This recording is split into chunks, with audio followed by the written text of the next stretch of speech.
we learned so far in this program?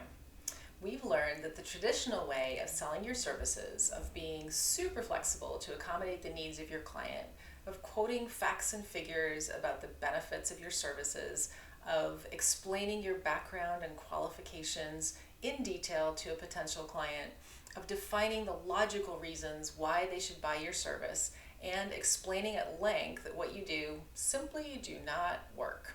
We've learned that in order to make it to the logical decision-making part of the brain, we must first pass through the emotional, primitive brain by providing something that is extraordinary, unexpected, new, and simple. Otherwise, we'll get a lot of nodding and smiling, but our rate of closing opportunities into paying clients will be pretty low. One way to provide something new and extraordinary in a simple way that will capture the attention of your prospect is by telling stories, and that's what we'll focus on today. Back in my first year of my business undergrad, one of the classes that I took was an introduction to marketing. This is a class that covers a lot of ground to prepare students for more in-depth study, introducing product development, pricing, advertising and promotion, distribution channels, consumer behavior, and market research. I don't think that any of us had worked in anything other than part-time retail by that point in our lives. So unlike my MBA program, my classmates and I really didn't have much to bring to the discussion.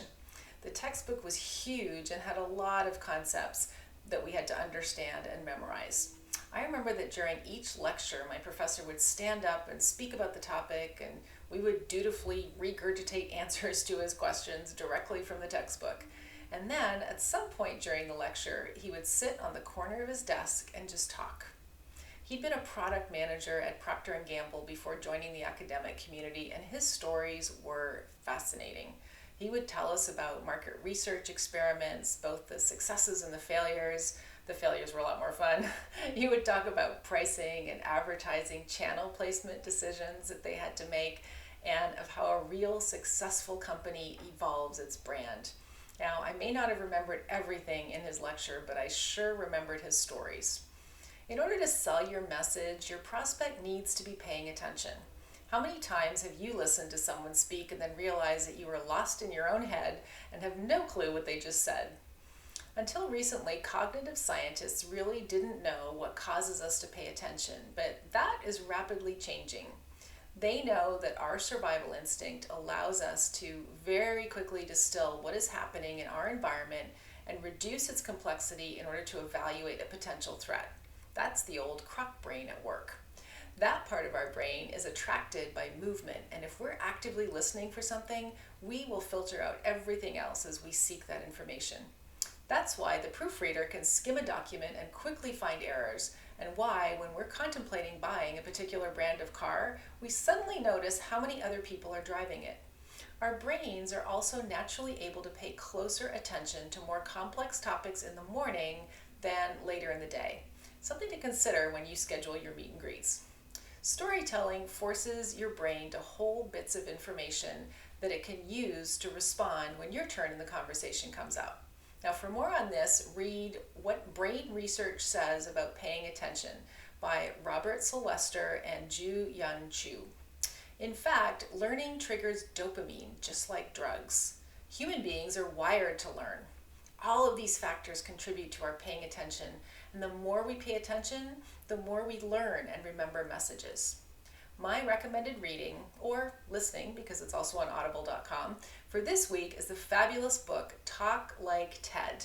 Now, I'm sure you're familiar with TED Talks, and I also recommend downloading the TED app so you can watch or listen to some of the best presentations ever delivered on thought-provoking topics. The key points in that book will help greatly when you prepare to deliver your next workshop as a selling tool. And by the way, that's something that you should start planning now.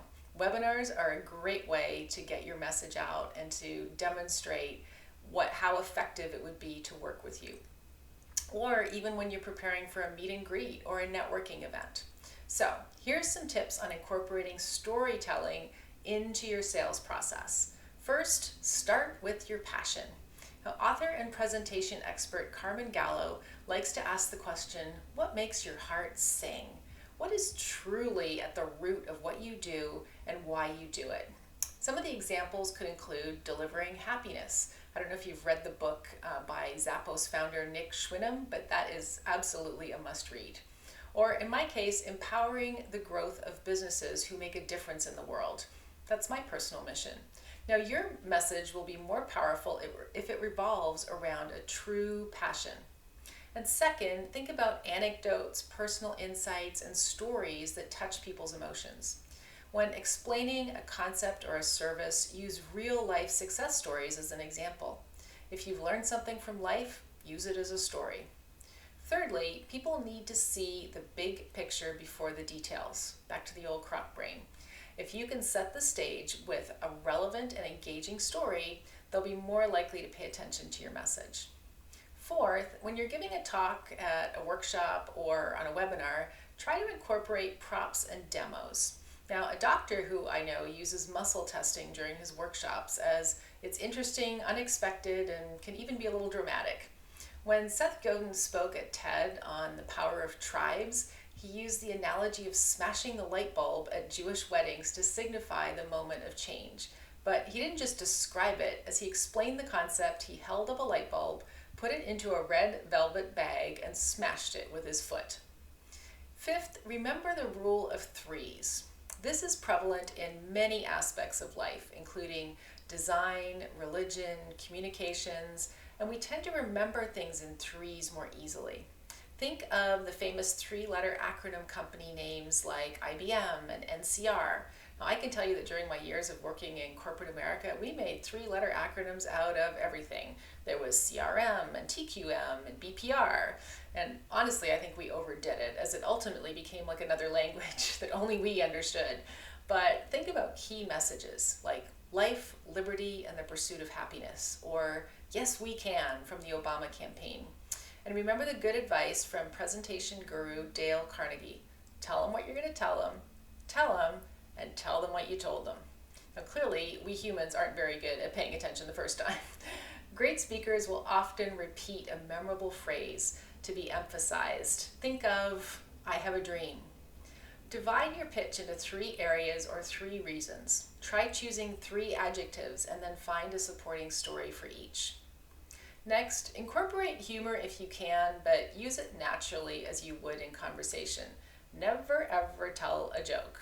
Master comedian Jerry Seinfeld takes months and sometimes years to get a joke right. And this is not your profession, so your opportunity to fall flat or to offend someone is probably pretty high. Instead, use personal anecdotes of interesting and humorous things that have happened to you, similar to how you might engage others in conversation at a formal cocktail party. Now, do you remember the basic building blocks of a story from elementary school? It begins with the setting, which is a description of where the story takes place. For our purposes, it could be as simple as, I was driving home last week when. We then must establish the characters in your story. Now, this is important as it is the characters who will interact during the story. Describe their actions and even use their dialogue if possible. If you're the only character in the story, then describe your inner thoughts and then add some details to make it interesting. These are the juicy bits that capture our attention. The most effective stories today tend to be short. We are, after all, an instant gratification society thanks to technology. And remember to only include details relevant to the message of the story and to use action words and descriptions to bring it to life. Always have some stories in your back pocket whenever you're in a workshop or one-on-one situation that involves selling your services. If you feel a lapse of attention, jump into a story. Ideally, it should be one with suspense and action. An effective method can be to tell the beginning of the story up to the cliffhanger part, and then let the audience know you'll tell them what happens in a few moments, but first, and then do your pitch. At the end, you can conclude your story, but I guarantee that once they're in high attention mode, they'll be much more focused on your message. And lest you think that your services or concept are far too complex to condense into a 20-minute presentation that is simple to follow and rich with storytelling, let me introduce you to David Christian, a talented teacher of world history. David's TED Talk, entitled The History of Our World in 18 Minutes, has captured well over 4 million views.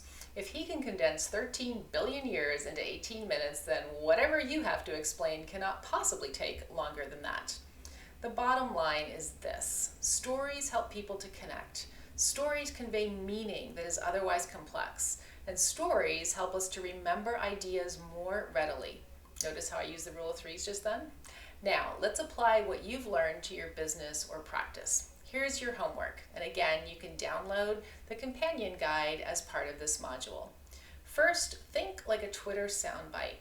What makes your heart sing? If you can describe it in the length of a tweet, then you really understand what's the root of what you do. So do that as a little exercise. Second, imagine that you're delivering a free workshop to attract potential new clients or patients, or a free webinar. What would the headline be for your topic? Third, now think of a personal anecdote or a story related to that topic. You should be the main character in the story. It might be about just you and your thoughts, or about you interacting with other characters. Make sure it has some suspense. So, for example, you're in a situation and we're not sure how it will end up. Keep it brief, and you should be able to share this story in a couple minutes. Remember to begin with the setting. Where were you? Incorporate dialogue, even if it's just your internal dialogue. Incorporate some humor if you can, but it should never be forced. Write it down so you can practice. See if there's a point in the story where you could stop just before the climax to leave your audience in suspense, and then come back to finish the story a bit later. That's your homework for this module, and I'll see you in the next one.